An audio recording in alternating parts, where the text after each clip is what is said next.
Hello ladies and gentlemen, and movie lovers of all kind, and welcome back to the channel. As always, I am your host, Brett Murphy, and for today's video, I have a brand new ranking for you all, and I am going to be ranking all 10 of the 2023 comic book movies based on excitement. So 2022 is officially coming to a close, and it feels like this year has just completely flown by. And honestly, us comic book fans ate really well this year between the countless movies and shows. And I don't mean to get too far ahead of myself, but it looks like 2023 is shaping up to be even better. By my count, we have 10 comic book movies releasing next year, so let's count them down based on just how excited I am. Before I hop into the actual ranking itself, I just wanted to let you all know that I have an entire playlist dedicated to all of my ranking videos. There are already over 100 videos on that playlist, so if rankings are your thing, then check that out and I guarantee you'll find something you like. And so without further ado, let's hop right into things.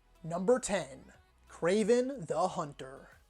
Truth be told, despite this one being in last place, I'm actually still fairly hopeful that it proves me wrong and ends up being decent. We don't know very much right now, we just know that it's called Kraven the Hunter, based on the Spider-Man villain Kraven the Hunter, stars Aaron Taylor Johnson, and is directed by J.C. Candor, who is best known for his recent work, A Most Violent Year and Triple Frontier. Both of those movies are pretty solid. And although I don't really have anything else to base this placement on, because we've seen maybe some behind the scenes photos and videos, but again, no official poster, no official trailer, no official teaser, no official anything really. And Sony's track record has not been great as of late with these live action Spider-Man villain movies. We have the 2 Venom movies and the 1 Morbius movie to go off of. So if those are any indicators, then yeah, this is rightfully in last place. But based on the caliber of talent that is on offer with this movie, I am actually holding out a bit of hope that it could surprise us all. Number 9.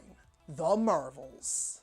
So it's no shock that the first Captain Marvel movie isn't among my favorites. In fact, I think it's in the bottom 5 of the MCU for me personally. However, since that movie came out, I came to realize a couple of things. One, I love Brie Larson in the role of Captain Marvel. I loved the series Miss Marvel, and Iman Vellani was born to play the role, and Teyonah Parris was a standout as Monica Rambeau in the excellent WandaVision series. I'm also super excited to have Nia DaCosta in the director's chair. The MCU could really use some fresh ideas and new blood, and I think she will be a perfect fit. However, the leaks and rumors suggest that the story is going to be about the 3 of them swapping places every time they use their powers. So if we get this kind of weird Disney Channel-esque comedy that they're just body swapping around, then yeah, my excitement is definitely going to dwindle, but hopefully that's not the case, or if it is, they have some other clever twists mixed in there to keep us all looking forward to it. Number 8. Teenage Mutant Ninja Turtles: Mutant Mayhem. So a lot of people surprisingly don't know that the TMNT are actually based off of a comic book series. We know virtually nothing about this one just yet. We know that it's animated and it's going to release on Netflix sometime in 2023, but what gets me excited is that Seth Rogen is said to be heavily involved because he is one of the producers. Now you might be wondering why that gets me excited. Well, let me refresh your memory a little bit as to the comic book content that Seth Rogen has been involved in as of late. Those being The Boys, Invincible, and Preacher, just to name a few. So if the quality of those is any indicator to the quality of this, then I think we are in for a real treat. Number 7. Shazam: Fury of the Gods. So I have a bit of a love-hate relationship with the first Shazam movie. I seem to like it a lot less than most people do, but I still really do enjoy it. In my opinion, it was just a little too small scale, a little too goofy, even though I know that's the way the character is. It just didn't really vibe with me a whole lot at the time, and the villains were super weak despite how much I love Mark Strong. This one, though, seems to be correcting almost every complaint I had with that first one. I mean, we have the whole Shazam family in action now, and they have Helen Mirren and Lucy Liu as the villains, for crying out loud. Based on the trailer that we have already, the comedy has landed with me a little bit more. The action and overall budget and visuals look much better than they did the first time around, and it looks like the threat is much more real and that the throwdowns are going to be way bigger. So just because all of that didn't put this up any higher on the list does not mean whatsoever that I am not hoping for this one to simply blow me away. Number 6, The Flash. Look, I'm talking strictly just about the movies here. I try my absolute best to stay out of all of the drama. That doesn't mean I ignore it, that just means on this channel I like to try and keep it as drama-free as possible. I am well aware of everything that's been going on with Ezra Miller, but based on the leaked test audience scores, everyone has been saying that this movie is incredible. They have been extraordinarily high from the very beginning. We're going to have 2 Flashes in this one, we're going to have Supergirl in this one, and we're going to have Michael Keaton coming back as Batman.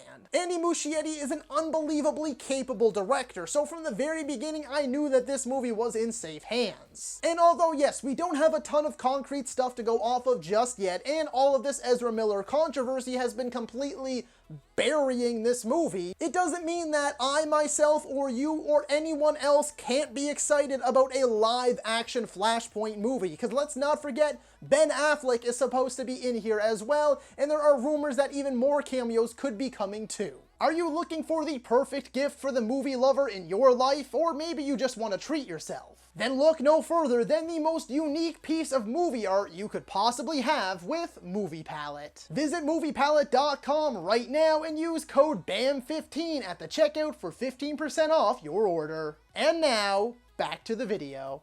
Number 5, Ant-Man and the Wasp: Quantumania.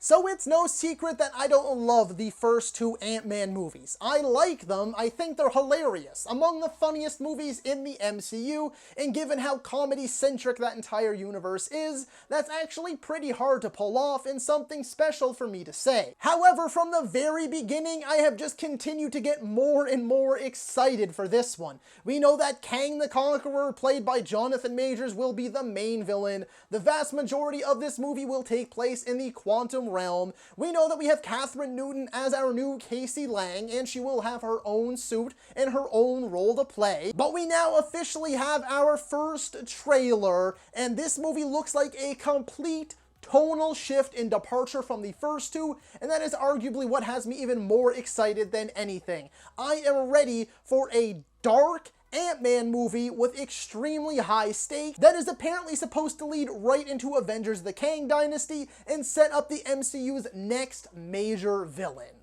Number 4, Aquaman and the Lost Kingdom.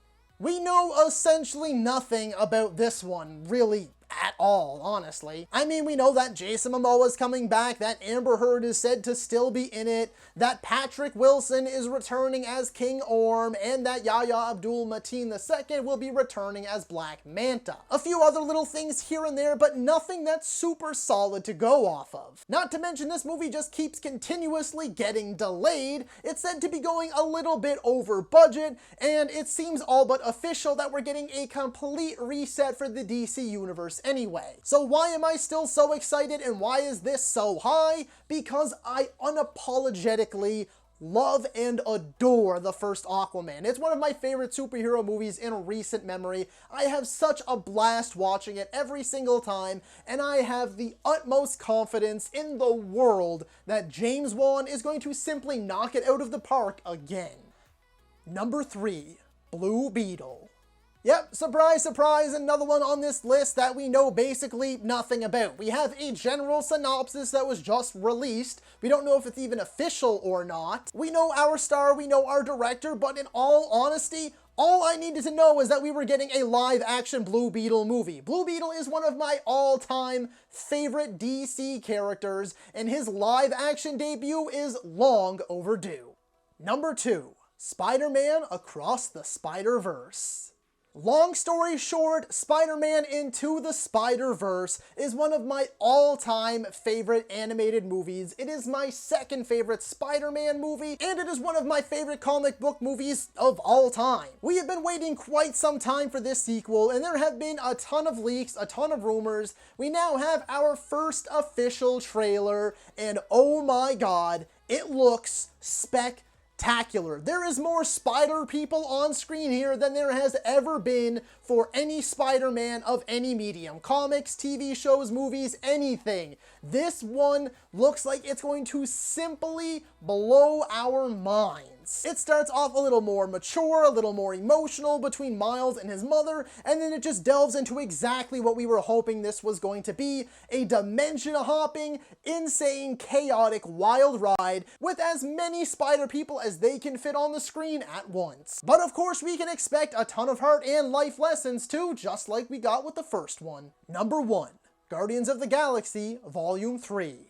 We knew from the beginning to expect big things with this one. This is James Gunn's last movie in the MCU. This is the last Guardians movie, or at the very least the last Guardians movie with this core cast of characters. And this trailer starts off a little bit funny, a little bit comedic, the typical Guardians stuff that we know and love, but as we get deeper into it, it seems like we are going to be getting some serious shit.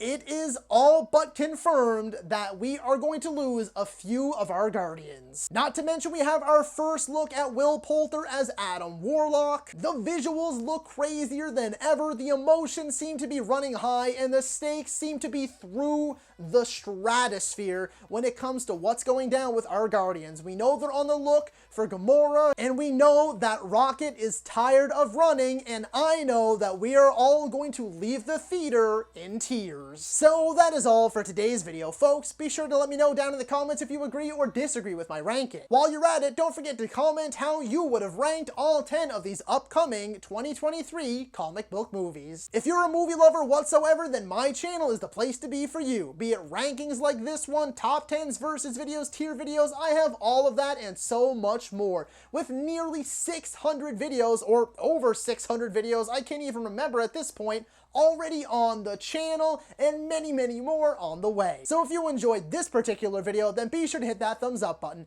And if you'd like to see more content from me, then smash that subscribe button right now. While you're at it, don't forget to ring that little bell icon, that way you can be notified about all of my latest uploads. And as always, stay safe, thank you so much for watching, and that's a wrap. Hey you, yeah you, if you made it this far, just know I appreciate you, and while you're here, consider hitting that subscribe button.